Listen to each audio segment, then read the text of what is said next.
If I was in my prime, who would I want to play one-on-one? Start off with Jerry West, Elgin Baylor, Kobe Bryant in his prime, LeBron in his prime, D-Wade in his prime, Melo. I don't think I'd lose. Other than Kobe Bryant because he steals off. I think Kobe better than MJ, skill-wise, yeah. He took everything Jordan did and multiplied it. He did it better. So it had more. It added his health to it. What did he do that MJ didn't do? Dude, he had a fadeaway drive, pump fake, this way. He enhanced the perimeter skill set. It's Kobe's mentality or LeBron's basketball IQ? That's a closer one. I'm going to tell you, I would take Kobe's mentality. Okay. The reason why is because I would be successful in life, period. Whether it be basketball or somewhere else, I'm going to be good. When everything's on the line and the pressure's enough to make most crumble, only one man dares to grin back at danger. Some call it competition. I call it domination. Remember when Matt Barnes faked that ball right in Kobe Bryant's face? The Black Mamba didn't even flinch. No fear, no hesitation. Just pure focus. When the moment of truth came knocking, Kobe didn't back down. He stared it dead in the eye and said, "I've been expecting you." You said that Kobe talked intelligent trash. Explain. So we were playing, it's like a 2-on-1 break, and Karan fouls, stops the break. Kobe comes over. So we're all like, yo, good, you saved 2 points. So Kobe walks over to him and says, "Hey, who you guarding?" "Oh, you." "How many fouls you got?" "I got 1. "So you only got 5 left?" "Yeah." "Well, you need all 6 fouls to guard me. And you just wasted one on him." Stupid. And you had to think about it like, God, he's right. And that's the stuff he said. He makes you think about the things you did. You might as well just let the 2 points go because you sitting on the bench, I'm going to get 10, 12 points because you're on the bench because that 1 foul. Matt Barnes said it best. LeBron often gets criticized for being too much like Magic Johnson. Unselfish, team first, a true playmaker. But Kobe and Jordan? They played with a different fire. Their approach wasn't just competitive, it was ruthless. They weren't out there to share the moment. They were out there to end it. They were assassins on the court, relentless, fearless, and downright lethal. I looked at it from a point of view, I see this dude work out. People don't play. He looks like Michael Jordan out there. I would see he would come in after our UCLA practice. I remember one time you had broke your right hand, and you came up to UCLA and did a whole workout left-handed like you were a left-handed player. Yeah. And I was just like, what? And that's the real gap between a legend and the chosen one who chose to pass. LeBron thrives within a system. Steph shines in motion and rhythm. But Kobe Bryant? He was the system. When Phil Jackson's triangle offense fell apart, when the play disintegrated into chaos, that's when Kobe came alive. His eyes would lock in, sharp and hungry like a predator zeroing in on its next target. He didn't need a screen. He didn't need open space. All he needed was the ball.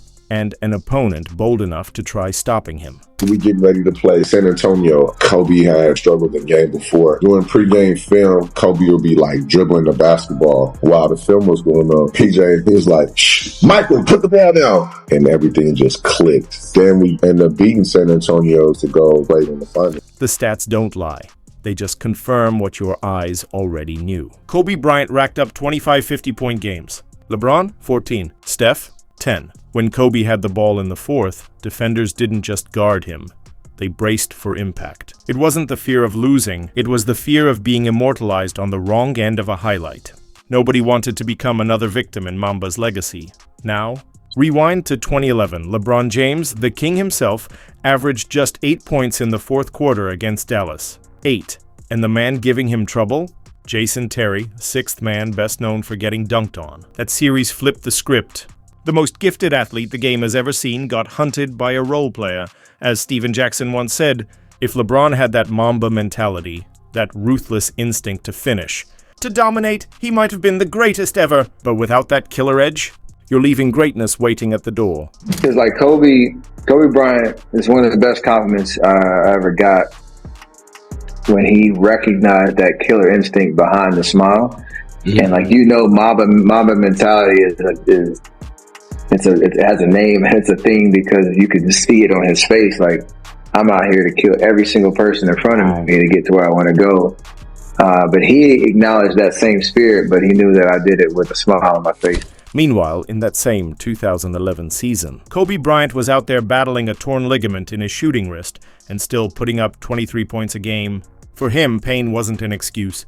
It was just another defender to beat, something to push past, to silence. While others sat out or struggled, Kobe treated pain like background noise. Irritating, sure, but never enough to stop the Mamba. The most gangster shit I've ever seen. Kobe Bryant tears his Achilles. Got up, went to the free throw line, makes the 2 free throws. Make some. You watch his face. There's no grimacing, no nothing. And then I go to one of my favorite players in the NBA, Jason Tatum. He's on the ground damn near dying. First of all, Kobe would never be wheeled out. He walked out. You will never see that again. They say Steph Curry revolutionized basketball. But let's be real, he revolutionized shooting. There's a difference. When the 2016 finals hit Game 7 and the world was begging for a hero, where was that revolution? We saw flashy behind-the-back passes sailing out of bounds, deep threes that hit nothing but iron. The greatest shooter alive went 6 for 19 when immortality was just 1 game away. Now, look back at Kobe in 2010, Game 7 against Boston. He shot a rough 6 for 24, sure, but he hauled in 15 rebounds, clawing for every inch like the championship was oxygen. He found new ways to win when his shot failed him, because true assassins don't rely on perfect aim. They rely on unshakable will. They keep firing until the job is finished, until the target goes down and silence fills the court. What was it like seeing that last game? I did not think he was going to get 60. I thought he was going to put up a lot of points, but I didn't think it was going to be 60. And then once he got to like 40, he was like, keep going, Kobe, don't stop, keep going. I bet you can't get 50. He got 50. You bet you can't get 60. He got 60. I'm like, dang. That's how you supposed to lead the game. That's Kobe. For real. He cried a little bit in the locker room. Oh, he did? Yeah. Then we like celebrated. Everybody had champagne, poured champagne on him and all that. It was sad, because it's like, it's Kobe Bryant, Even Gilbert Arenas put it perfectly. Steph's greatness is something you can learn. Practice the mechanics, study the movement, and you can get close. But Kobe's killer instinct?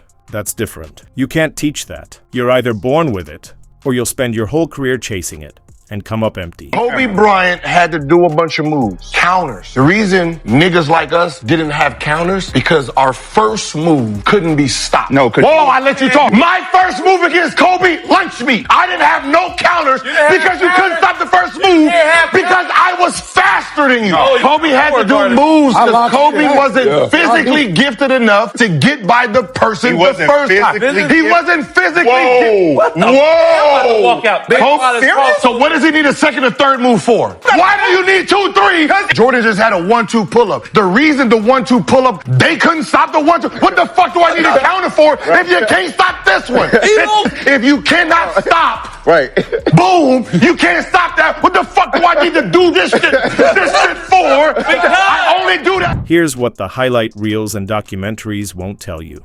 LeBron James has shared the court with some serious firepower. Dwayne Wade, a Finals MVP and 3-time champion. Chris Bosh, an 11-time All-Star. Kyrie Irving, the man who hit the shot that saved LeBron's legacy. Anthony Davis, one of the NBA's top 75 players ever.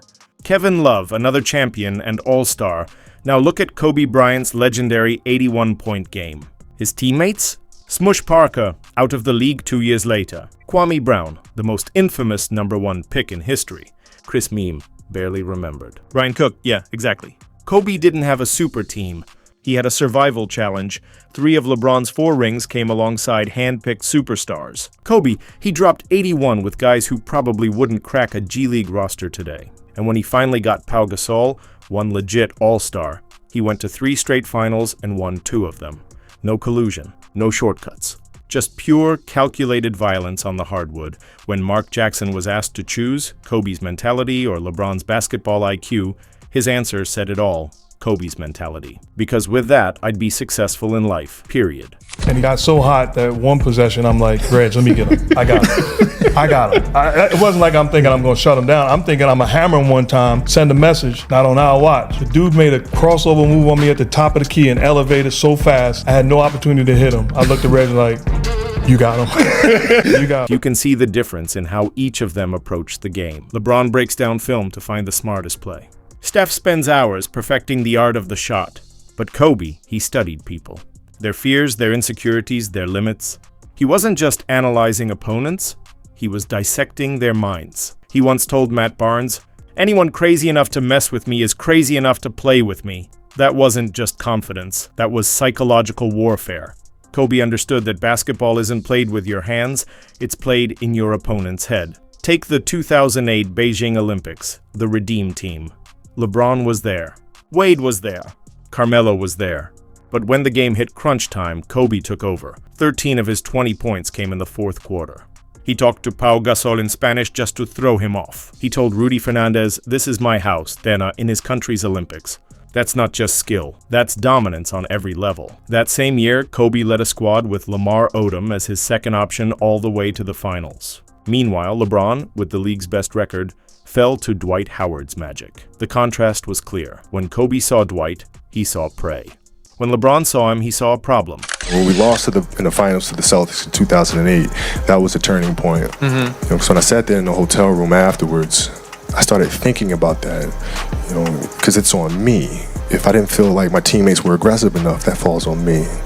And I had to understand what their journey was. How are they feeling as people? What are they going through? And when you do that, you have that empathy. It also helps you to be a better leader. Let's be honest. Every great player has a weakness, but some cracks run deeper than others. Steph Curry gets targeted on defense like fresh meat in a playoff hunt. Every postseason, the strategy's the same. Go at Curry until he fouls out or wears down. In the 2016 finals, the Cavaliers exposed it completely.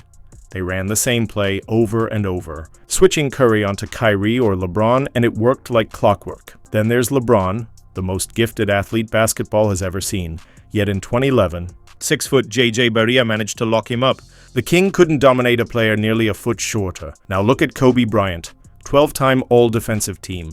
He'd guard your best scorer for 48 straight minutes, then drop 40 points on whoever you threw at him. He didn't have weaknesses, he had challenges. And every challenge was just another chance to prove you wrong. I just remember him saying some every once in a while, and I was like, damn, he think different. The one time we came in, we was playing Golden State, and this was when Steph was starting to catch fire.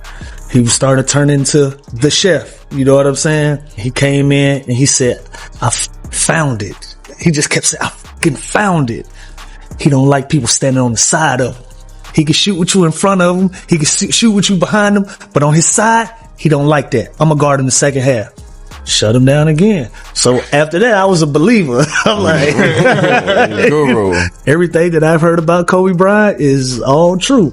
In the final 5 minutes of playoff games decided by 5 points or less, the numbers tell a cold truth. Kobe Bryant shot 48%, LeBron James 38%, and Steph Curry 39%. But the story goes beyond percentages. It's about what those moments revealed. When Kobe tore his Achilles in 2013, he didn't fall, cry, or call for help. He stood up, walked to the free throw line, and calmly sank both shots. No hesitation, no drama, just pure will. That's not just greatness. That's a man who turned pain into background noise. Contrast that with LeBron, who cramped up in the 2014 finals and had to be carried off the court.